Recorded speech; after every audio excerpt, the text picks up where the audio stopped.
Despite India's growing economy, powerful military, and considerable soft power, experts find that India punches below its weight as a diplomatic power.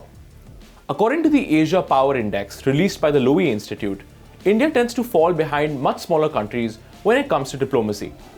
India ranks 5th in Asia on the strength of its diplomatic network, behind a much smaller country like South Korea. It ranks 5th in multilateral power, 9th in overall foreign policy, and 14th in economic diplomacy. So while India's national wealth and military power are increasing, the country's diplomatic power hasn't necessarily kept pace. India's parliament has taken notice. Parliament's Standing Committee on External Affairs recently made a series of key recommendations to reform and improve India's diplomatic power and foreign policy. We've picked the 5 most important recommendations to know about. Recommendation number 1. Double the foreign ministry's budget. India's Ministry of External Affairs is among the country's poorer ministries. With the budget of 17,250 crores, the MEA lags far behind defense, finance, home affairs, and health in terms of funding. India's diplomats are also funded less than their global counterparts.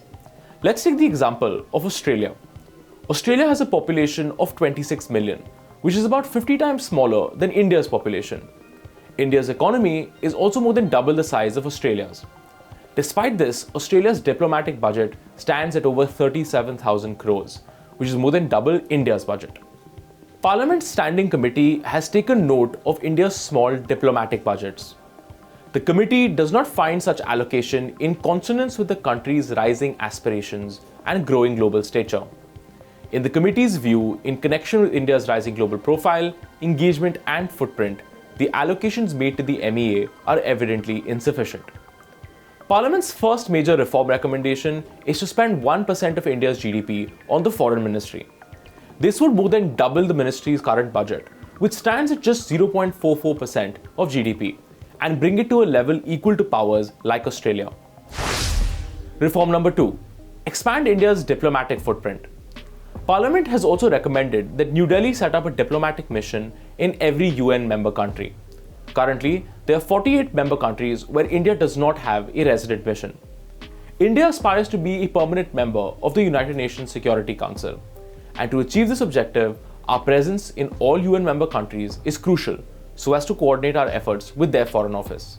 The committee, therefore, emphasizes the need for having resident missions in all UN member countries. India is already working on expanding its network. Since 2018, India has built missions in 14 African nations, including Djibouti, Rwanda, Cameroon, and Togo, as well as Central American states like Paraguay and the Dominican Republic. Reform number 3. Formulate and publish a grand strategy document for India. Unlike a number of other major powers like the United States, Japan, and the United Kingdom, India doesn't publish a formal document that lays out its grand strategy or its foreign policy objectives. Parliament has recommended that India publish a white paper or grand strategy document that lays out national objectives and ambitions in a single comprehensive document. Releasing an official grand strategy allows countries to signal objectives both to allies, enemies, and domestic audiences. It also helps to create accountability, as countries will have to achieve the objectives they set for themselves in their grand strategies. Essentially, releasing a grand strategy is just what great powers do. Reform number 4. India's soft power strategy needs to change. Parliament has also called for India to rethink its approach to soft power. Unlike hard instruments of power like the military or the economy, soft power refers to the ability of a country to utilize its cultural power and image to influence other nations. Despite India's rich cultural history, the country lacks a comprehensive soft power strategy to promote its image globally. Not only does India not have a coordinated strategy across government agencies, New Delhi also lacks the funding for promoting its soft power.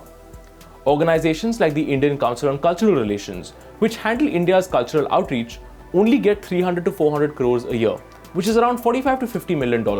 By contrast, China has a 10,000 crore soft power budget and allocates about $10 billion to the Confucius Institutes. The UK's British Council gets a £179 million grant for promoting Britain's image abroad. Parliament has recommended a 20% hike in the Indian Council for Cultural Relations' budget and has also called for India to create a comprehensive national soft power strategy. Reform 5.